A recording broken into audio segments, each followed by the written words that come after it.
Redeemers University, somewhere between the lecture halls and the lecture notes, a different kind of education was taking shape.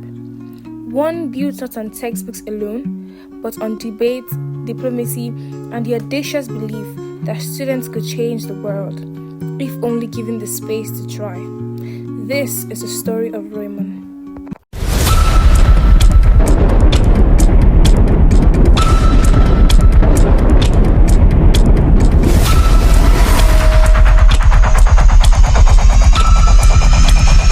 The people who built Raymond come from different vantage points. Some were at the very beginning, others watched it grow. A few are still growing with it today. Take us back to the very beginning. What was the exact conversation or moments that made you say, we need to build this? Moments. That's really very interesting. You're taking me through memory lane right now. A lot of events actually birthed with NATIONSA University, International Model, United Nations. Before the idea was actually battered, I was not the HOD then. I was just a lecturer. Then a guy, Israel Ajao, he was one of our PG students and he finished from Babcock University. He was the first person to sell the idea to me. And I was like, you are the supervisor of the HOD. Why don't you sell this idea to the HOD? Because then the present Professor Ekwande was the HOD, then was Dr. Ekwande. And it was like, hey, you are in international relations. He told me that you are in international relations and peace and conflict, so you will understand it better. But I didn't know what to do about it until I became HOD again. So this guy came to me again and was like, man, have you forgotten what I told you before you became HOD? I said, well, he told me a lot of things because we used to gist a lot. And he said about MUA. I said, with this guy, jokingly, oh, okay, what is it about? Hey, when I was a Babcock, Then he sold the idea and said, okay, if that is the case, let us know how it's being done. Since, it started there, you learned so much about it, so let us know. And he went to Babcock, I sponsored that trip to Babcock for him. And when he came, in fact, while he was there, he called me and I spoke to the coordinator, the staff coordinator of the program. And the coordinator was making things look like, it's not easy, you have to do this, you have to pay this amount, you have to pay that amount. I was like, this is becoming too much. So I just reneged on the idea. But as God will have it, because maybe God just saw my mind and the commitments, to which I held that program. Every institution has a beginning. Not a press release, not a launch ceremony, but a moment, a conversation, a sentence someone said that couldn't be unsaid. What problem at Redeemers University were you trying to solve when Raymond was It's not in university activities per se at the beginning. There was a gap in students' experience.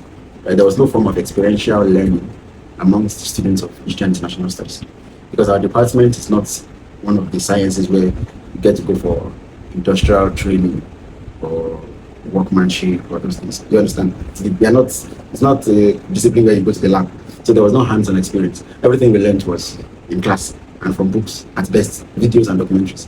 So that aspect of practical diplomacy was what was missing. That was the gap that the conference aimed to fill. What gap did Raymond feel that existing university activities couldn't? There's probably that challenge of now, before now, what we do is it was a bit flexible when it comes to issues of payment, especially from our students. We do for HI students at the initial stage is already compulsory. So go out there to try to convince them to pay. And it's based on their pay, whatever they pay that we need to. So if they don't pay to affect the planning too. But I think we'll be able to solve that challenge. And currently, as we speak, it's compulsory for all students to HIS.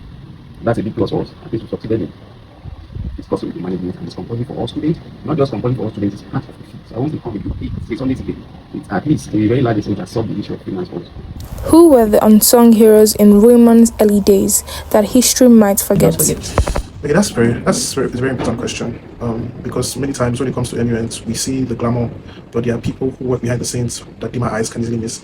So I think that the unsung heroes would be the volunteers. Actually, the volunteers are the people who pull things at the back end, and I think I can relate so much to this because I've been part of planning events, right? So you don't see them. They're not this SG or the coordinators or the chief of staff or the USG or the volunteers at the back that just get work done, irrespective of whatever it is. So yeah.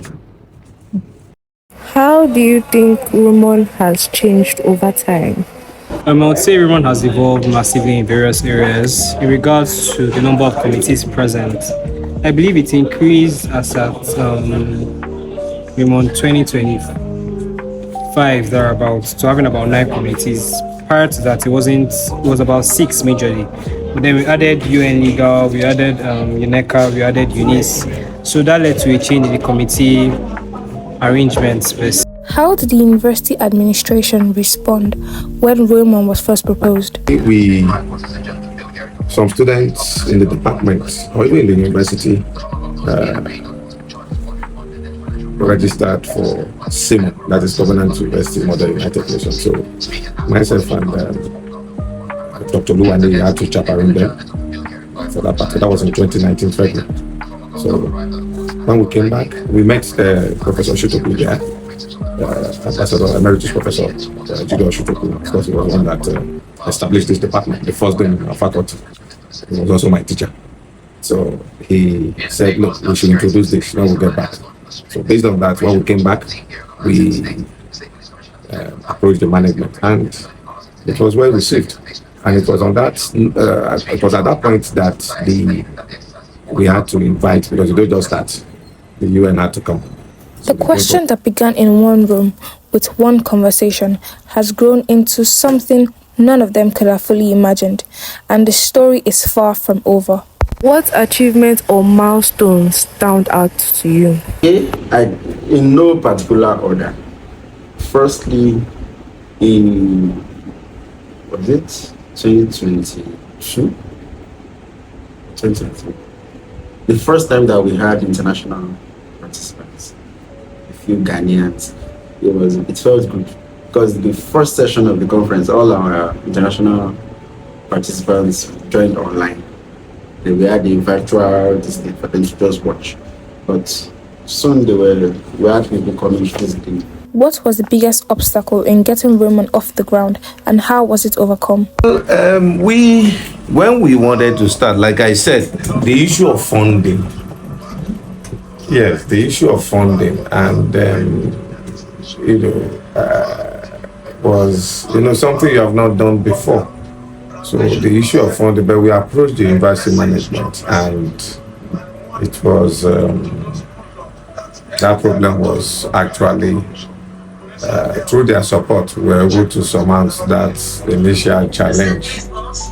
And again, I don't think that's the issue of resources. Then, of course, we need to, because it's our first time. That was our first time, and we had to get officials from outside. Now you see that it's no longer a problem. So our officials too, we have our own students that have graduated, that are experienced. And another challenge is getting keynote speakers. I think we have to call many of them, so we indicate interest, and at the end of the day, they will tell you I won't be able to come or this.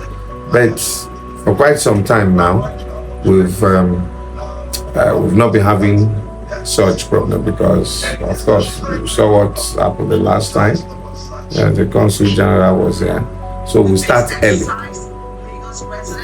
We start early.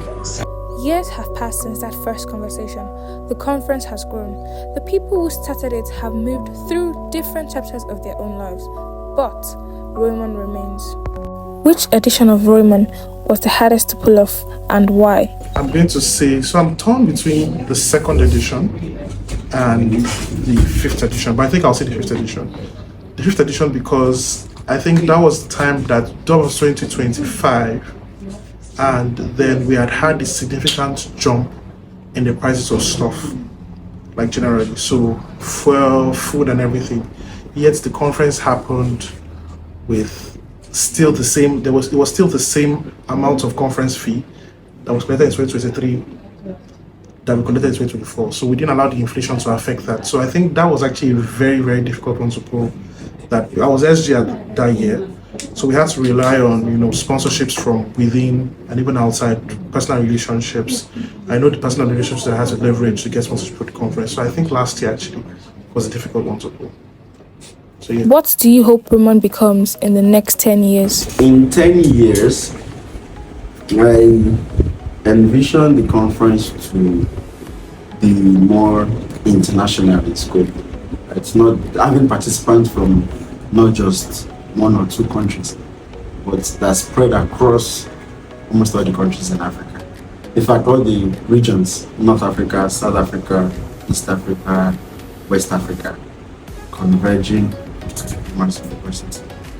By then, our participants should be maybe 2,000 participants per session. Then perhaps we can now break into 2 sessions. If we can't take it at once, we can have 2 sessions in a year, or even start having remoon in other locations across Nigeria. I think that would be awesome. Thank you very much, sir. The question that began in one room with one conversation has grown into something none of them could have fully imagined, and the story is far from over.